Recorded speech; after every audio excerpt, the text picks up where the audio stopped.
Hey guys, and welcome back to the channel. In this video I compare two of the most popular stress management devices on the market. Of course I'm talking about the Apollo Neuro and the Sensate 2.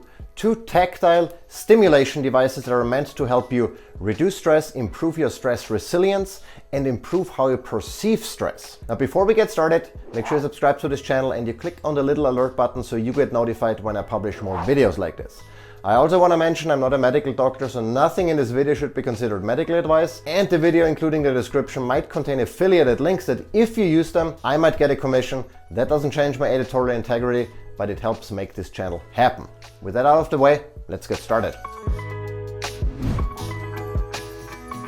So let's talk about Apollo Neuro first, because that's a device I've been using for the past 3 years to help me better manage stress, improve my sleep, improve my exercise performance and recovery, and many other things that I've talked about in separate videos and blog posts. And I'm going to link all of that down below in the description so you can read up on that and get even more information than what I can cover in this video. Now, if you're new to tactile stimulation and how that can help with stress management, let me give you a very brief primer on what tactile stimulation does. In a nutshell, the gentle vibrations in both Apollo as well as on Sensate influence how the nervous system is working. Specifically, it changes the dynamic between the sympathetic and the parasympathetic nervous system. Those are the two branches of your nervous system that are in constant competition. And as I'm sure you know, or as you might know, the sympathetic branch is responsible for your fight or flight response. So anytime you're stressed or you're in perceived danger, even if you're not really in danger, but your brain thinks you are, your fight or flight response kicks in and gets you ready to either fight or to run away to basically preserve your life. The parasympathetic branch, on the other hand, is responsible for resting and digesting and recovering and for all of the things that need to happen so you can recover from a stressor. The problem is, in our modern world, we are exposed to a lot of stressors that keep us in a fight or flight mode over prolonged periods.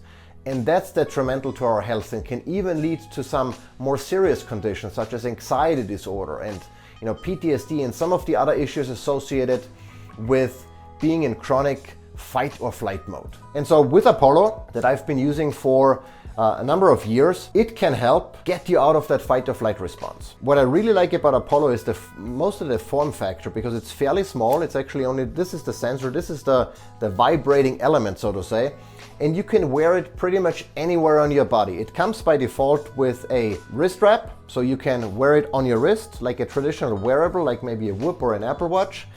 You can also wear it on your ankle. I've done it for a number of times, especially when I worked out. But my preferred way of wearing it is using that clothing clip here that I just put on there, and then I can attach it to my waistband, or really anywhere, to my socks, whatever. It doesn't really matter where you wear it, as long as you can feel the vibration. And that's really my preferred way of wearing Apollo, of using Apollo, because it's invisible, it's under my shirt, nobody knows that it's there, and I can wear it all day without any issues. Now, the other thing that I really like about Apollo is that its efficacy is backed up by several scientific studies, clinical trials. In fact, I believe there are now 14 or so clinical trials ongoing and 7 completed that confirm the efficacy of Apollo to help you balance your nervous system, improve sleep, improve exercise recovery, increase your HRV, and many, many other things associated with a more balanced nervous system. So based on scientific research, the device is working. Based on my experience and that of my wife and my kids and everyone who had to try Apollo, it works. Within a few seconds of feeling those gentle vibrations, you start calming down and getting into a more parasympathetic mode.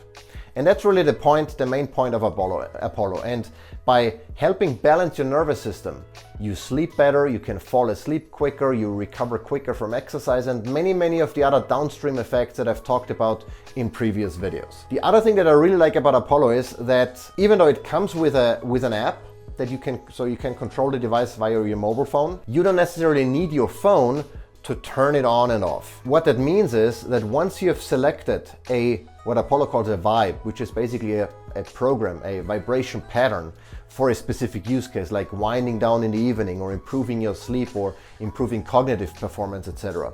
Once you've selected a vibe, I can turn on and off Apollo by pushing those two buttons simultaneously.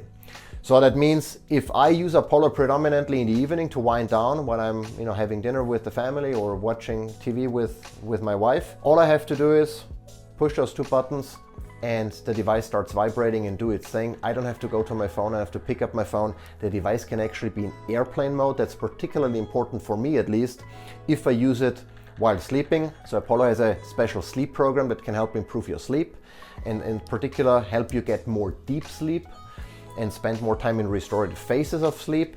And so for that case, it's important for me that the device is airplane mode and it doesn't emit anything, no Bluetooth or nothing else that could potentially disrupt my sleep and cause other issues that I don't want to deal with. And so I really like that. The battery life of the device is several hours. I never measured it exactly, but every couple of days or so, depending on how often I use the device, I plug it back in. It has a micro USB charger here on the back. That's maybe the only downside, that you have to take the device off to plug it in, unless the whoop strap that I can just charge with a battery pack. But it lasts several hours. Typically once a week or so I charge Apollo. No big deal.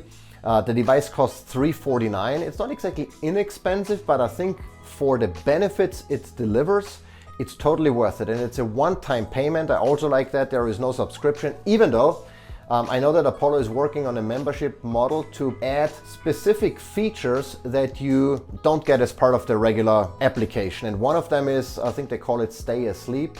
It's a beta program right now as of this recording, so it might or might not be out by the time you watch this video. But the idea basically is that Apollo and the motion sensor in there can detect if you're waking up at night, and if so, Apollo would automatically start a program to help you continue sleeping or to help you fall back asleep very quickly. Because I know a lot of people, sometimes they wake up and then I have trouble falling back asleep. That is something that Apollo tries to address by calming down your nervous system. I know that when I wake up and can't fall back asleep, it's typically because my mind starts racing. That means I'm in sympathetic mode. Something is either bothering me or I'm super excited about something. Might not always be a negative thing. But here Apollo can help to, help me settle down and fall back asleep quickly. And that will be part, as far as I understand, of a membership program that you might have to pay extra. But beyond that, everything you paid once and you get all the features from Apollo that the device currently supports, and it integrates with Apple Health. It's a great little device. I've been using it again for many, many years, and it's super convenient.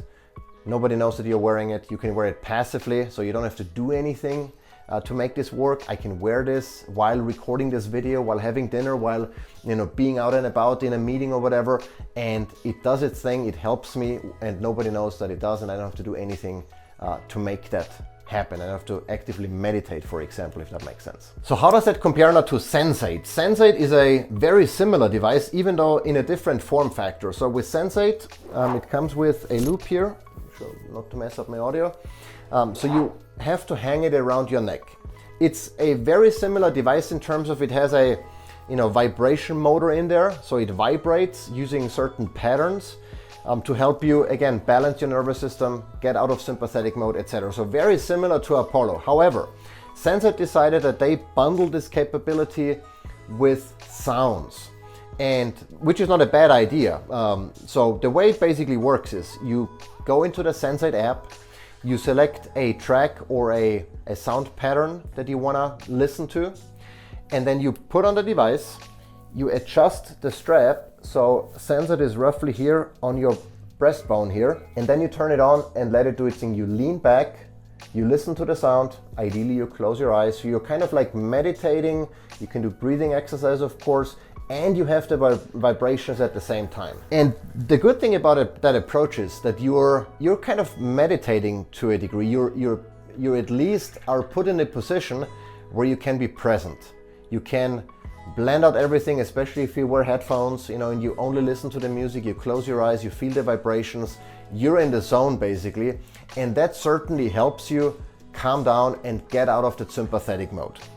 And that's great if you're someone who enjoys taking time out of their day, to meditate, to be present, to do breathing exercises, all of the things that are conducive to optimal health and to lower your stress levels. The downside of Sensate is that it's not meant to be used as a passive device like Apollo. So you cannot hang this around your neck, especially not outside of a t-shirt here, and just walk around and continue about your day. I tried doing that while walking the dog. It was something that was bothering me, and I'm like, okay, I need to calm down. I'm gonna take the dog for a walk. I'm gonna use Sensate. But then I'm like, well, I don't want to wear headphones, while walking. I want to still be aware of my surroundings. I don't even necessarily want to bring my phone so I don't get distracted.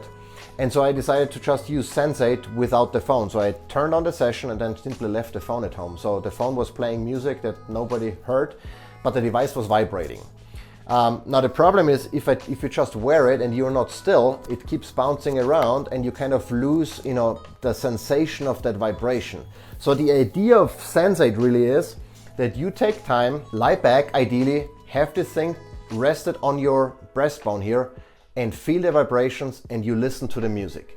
So it's an active device in the sense that you need to take those 10, 15, 20 minutes, however long the session is, out of your day to get most of the benefits or all of the benefits. And that's not a bad thing because, maybe you should be taking a few minutes every day anyway to, just be present and don't worry about what's going on around you. But just knowing, how busy my life is, how busy someone else's, most of the other people's life are that I, talk to a lot, it's an entry barrier that I think makes it less likely for someone who is not truly committed to meditation and to, mindfulness in comparison to Apollo, that I can just clip on my belt and go about my way and I still get the benefits without necessarily having to rest for 10, 15 minutes and wait for the session to complete. So that's one of the downsides, I think, because even though if you would consider this a benefit, and I generally do, I think, being mindful, sitting down, closing your eyes, either listening to soothing sounds or to nature or nothing at all is beneficial. There is no question about that. But the problem is that most people are not very likely to continue that pattern unless they are very committed.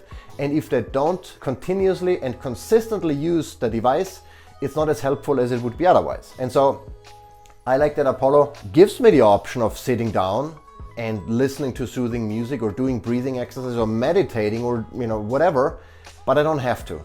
I can still use it passively and get the benefits, whereas with Sensate, you have to follow the program. Now, price-wise, $299 I think is what Sensate 2 costs for the hardware, and then you can sign up for an optional Sensate Plus, they call it, which basically unlocks additional programs like sounds, etc., through the mobile app. Since I've not really been using the mobile app a lot and the sounds, I've just been using, Sensate, and the kids have been using it. They really like it as well. When before going to bed, they put it on, and to help them settle down and calm down. They tend to be very easily excited, much like I am. I guess they have that from me about stuff that might happen the next day that they are looking forward to, etc. But it really takes some commitment, and it takes you, it requires you to take time out of your day to make it work. The other downside is, especially if you want to use it, to maybe help you fall asleep quicker, I don't necessarily want to fall asleep with this guy hanging around my neck.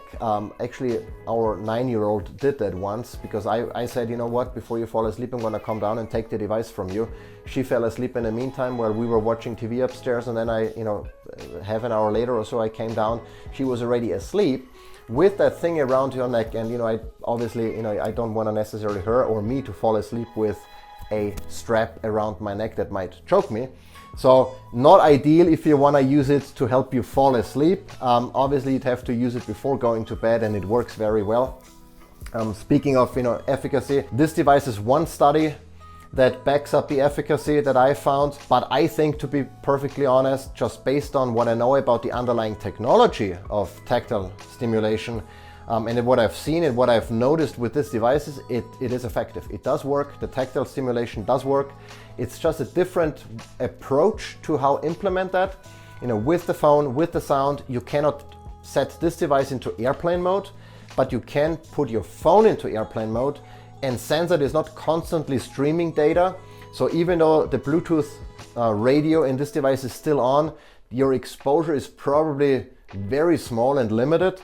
But still, I wish that I could, simply push this button here, to turn it on, but just, get the vibration going. I don't necessarily want to go to my phone to select the program and then select a track that I'm not listening to anyway. I would love if Sensate would simply make this button functional in the sense of that it starts vibrating and I can just use it wherever I am, and maybe even figure out protocols where I could use the device somewhere else. I understand that this is a very good position here, because here that breastbone, anything that vibrates, radiates, in your torso for sure, and you can feel it in the rest of your body. So certainly a good position, but my hip bone, or maybe somewhere else where there is bony material that conducts the vibration, would equally work well, and so I don't have to wear it on my neck necessarily, and I could use it without my phone. Those are some of my concerns with Sensate. Again, depending on the type of person you are, if you enjoy taking time out of your day and sitting down and meditating for 10-15 minutes while using Sensate and listening to audio tracks that help you relax and calm down, not a bad device by any stretch of the imagination. It does work. Personally, I prefer the passive approach with Apollo. I prefer that I can just put it anywhere. I can schedule my sessions so the device turns on automatically at a given time, or I can just push the button and it turns on. I don't need to go to my phone. The less I can use my phone, the better, because I'm on my phone a lot just because of work. And so yeah, that's pretty much it. Again, neither of those two devices are bad. They are excellent devices. They do what they claim, as far as I'm concerned, based on the research I've seen, based on my own testing, based on the feedback I've gotten from my kids and my wife. They do work.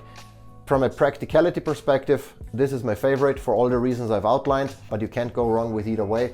Let me know what you think. Do you own any of those two devices? Are you interested in any of those two? Let me know in the comments. What is your feedback? What is your take on those devices? And I'll see you next time.